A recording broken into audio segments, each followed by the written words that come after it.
The Legend of Zelda Breath of the Wild and The Legend of Zelda Tears of the Kingdom present a version of Hyrule that has never before been so vast, so rich, or so full of life. As a longtime fan who has been playing Zelda games for over 25 years, it's been a joy to steep in Breath of the Wild and Tears of the Kingdom, to spend over 650 hours exploring, side questing, and doing hero work in this version of Hyrule.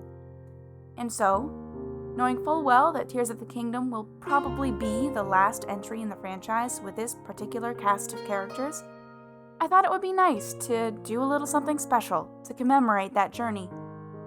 And what better way to celebrate all my hours adventuring than to raise a glass and toast this Hyrule after the credits roll. Luckily for me, Tears of the Kingdom gave us a brand new recipe that will be perfect for the occasion. A mocktail version of Gerudo Town's famous Noble Pursuit. Let's make one in real life, shall we?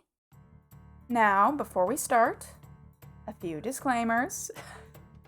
1. I have zero drink making or bartending experience of any kind. This video is the result of some very basic research and experiments on my part.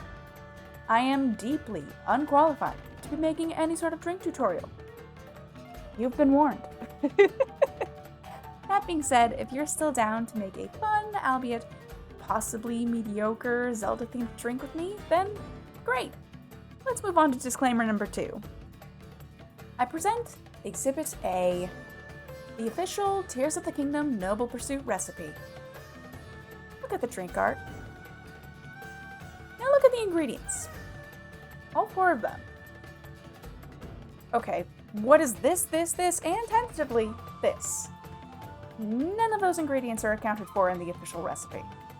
If Yurosa, the owner of Gerudo Town's bar, the Noble Canteen, is allowed to take creative liberties with her Noble Pursuit recipe, then so are we. Our Noble Pursuits will be just as accurate. And with those disclaimers out of the way, let's get to drink making.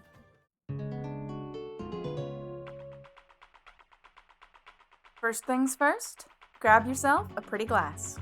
I'll be using this one. It's about as perfect a match for the official Noble Pursuit artwork as I could possibly hope to find, but gosh darn is it tiny. Good luck to me! The first Noble Pursuit recipe ingredient that we'll be tackling is the rock salt. Now, based on the artwork alone, it's not really clear how the rock salt is supposed to be incorporated into the drink, but one of my Twitch chat regulars suggested that because this new recipe is a mocktail version of an implied alcoholic beverage, maybe Furosa rims her Noble Pursuit glasses with salt, in the same style as certain real-world cocktails. There's no obvious salt rim in the official artwork, but regardless, I think the concept's sound, so we're gonna do that for this. 'Cause it's fancy! There are multiple ways you could go about rimming your glass. For mine, I'm going to start by making some pineapple simple syrup to wet the edge of my glass. Now, if you don't want to go to the effort of making a pineapple syrup, then you can either buy a pre-made syrup, or you can wet the edge of your glass with fruit juice or fruit slices before applying your salt. To make the syrup, I'll be following a pineapple syrup recipe I found online. I'll put the link for the original recipe in this video's description. This particular recipe makes a lot more syrup than I'll need to rim my Noble Pursuit, so I'm going to cut the ingredients down to a 1/4 cup of water, a 1/4 cup of chopped pineapple, and 3 tablespoons of sugar. Add all of those ingredients to a pot and bring it to a boil, stirring periodically. Once the mixture starts boiling, turn the temperature down and let it simmer. Now, the instructions for the recipe I followed said to let the mixture simmer for 15 minutes until the pineapple starts breaking down. But after 15 minutes, my pineapple just didn't break down. So, instead, I let the contents of my pot continue to simmer until I noticed the mixture had thickened and become visibly syrupy. This was after about 23 or so minutes on the burner. Once your mixture has thickened, strain the contents of your pot into a bowl to remove the pineapple chunks from the syrup. Then set the bowl of syrup in the fridge to cool. The next Noble Pursuit ingredient we'll be tackling is the Volt Fruit, the closest real-world equivalent of which would be a dragon fruit. Here I've got some frozen red dragon fruit chunks. I'm gonna pour a bunch of these into a cup and put them in the fridge to thaw. We'll come back to these later. In the meanwhile, let's do some other prep work. Alrighty, it's been a few minutes since we finished making the pineapple syrup. By now, it should be plenty cooled and ready to work with. Take a spoon and mix up the syrup a little bit, just to make sure the consistency is the same all the way through. Next, let the syrup drip off your spoon into the bowl so that there's only a little bit of syrup left on the spoon. Carefully wipe a small amount of the remaining syrup from the edge of your spoon along the outside edge of the rim of your glass. Be conservative with the amount of syrup you let trace your glass rim. If you add too much, it'll drip down the sides. Once you've fully traced the rim of your glass with the pineapple syrup, set your glass aside. It's time to prep the salt. Now, to be completely honest, I don't want to drink salt. So I'm going to swap out most of the salt for the rim with coarse sugar or decorating sugar instead. Here I'm using coarse raw cane sugar because it's the only kind I could find locally. I'll just pour some of that out onto a small plate. Begrudgingly add a sprinkle of sea salt so I can say there's technically salt in there. And then grab my glass and apply the sugar and salt mix onto the syrup.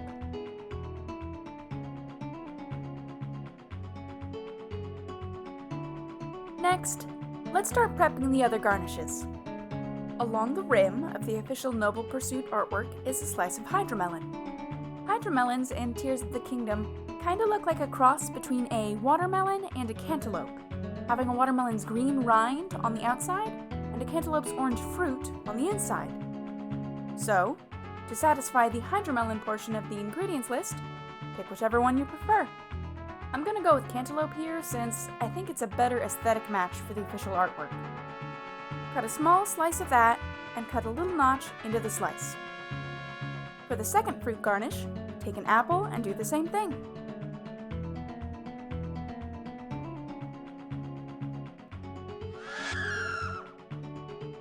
Full disclosure, I forgot to cut notches into my fruit slices here. I'll fix that later when I apply my garnishes to my glass, but feel free to do that now for your Noble Pursuit. Next, cut a thick cross-section from the center of an orange.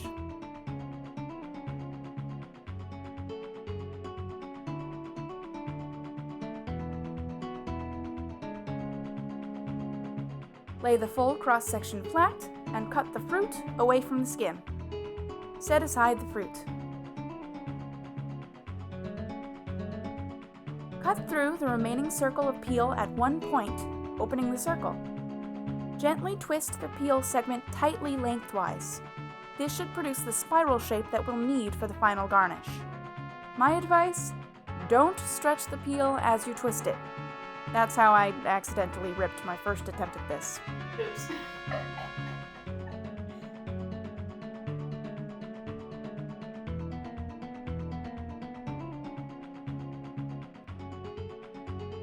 Once you're satisfied with your spiral, pick one end of your orange peel and cut off a corner of it so that the curl ends in a point.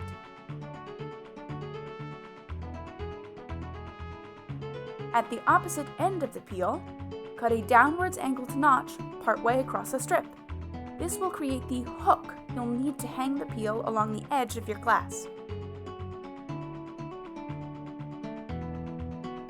For the final fruit garnish, I'll be prepping a maraschino cherry.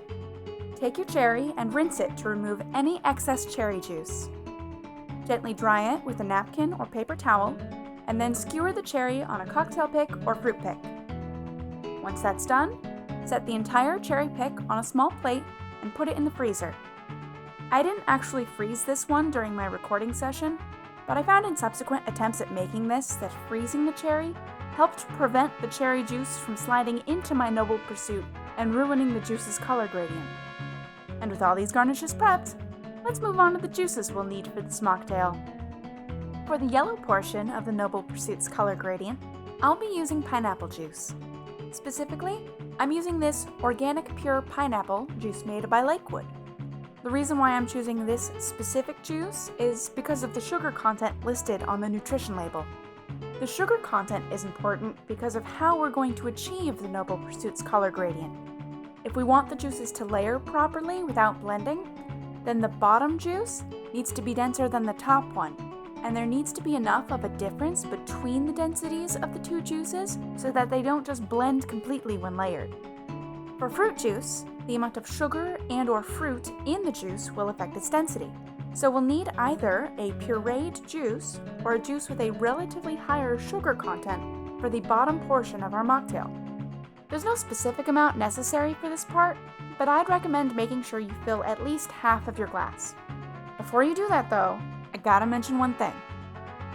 So, the Noble Pursuit that I'm making today will essentially be a fruit juice ice cream float without the soda. Your typical ice cream float recipe will include either soda or some other carbonated beverage. Now, I won't be adding soda to this, because frankly carbonation makes my mouth feel like it's on fire, and I don't like that. So, before we move on to the next step, now's your opportunity to spice up your Noble Pursuit with whatever else you want to add to it. If you do decide to mix in any soda or alcohol to this layer, just be sure to pick something that A, pairs well with pineapple, and B, is in the same color palette, i.e. something yellow, colorless, or near colorless. Be mindful as well that whatever you add may affect the density of your drink. So you may need to do some experimentation with different types of added beverages to get the full drink to layer properly. Okay, with that little side note out of the way, let's move on to the next step. Next, we need to prep our second juice for the top portion of our Noble Pursuit's gradient. For this, I'm going to grab those dragon fruit chunks that I set aside to thaw earlier. Strain the juices from those thawed dragon fruit chunks into a separate cup. To add some flavor and make this rather magenta-colored juice more red in color, I'm going to add a little bit of cranberry juice. Blend the two together. Next, fill your mixing spoon with some of the dragon fruit juice we just mixed and gently bring it to the inside edge of your Noble Pursuit glass. While touching the inside edge of the glass with the spoon, slightly tip the spoon so that the juice pours slowly into the cup. Add as many spoonfuls of dragon fruit juice as desired.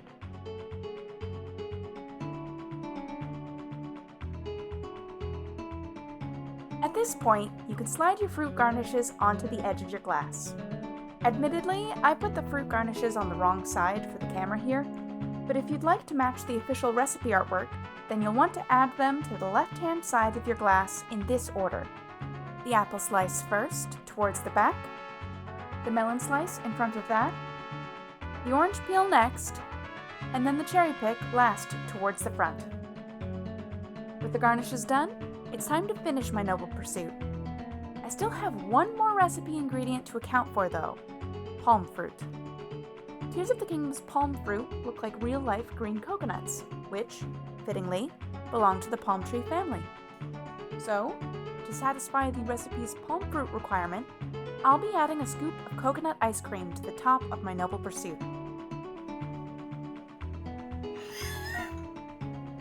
There's not enough room.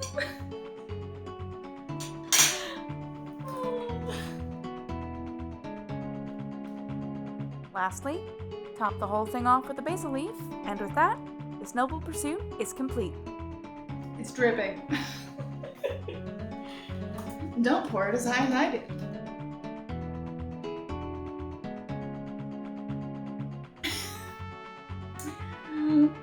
Oh dear.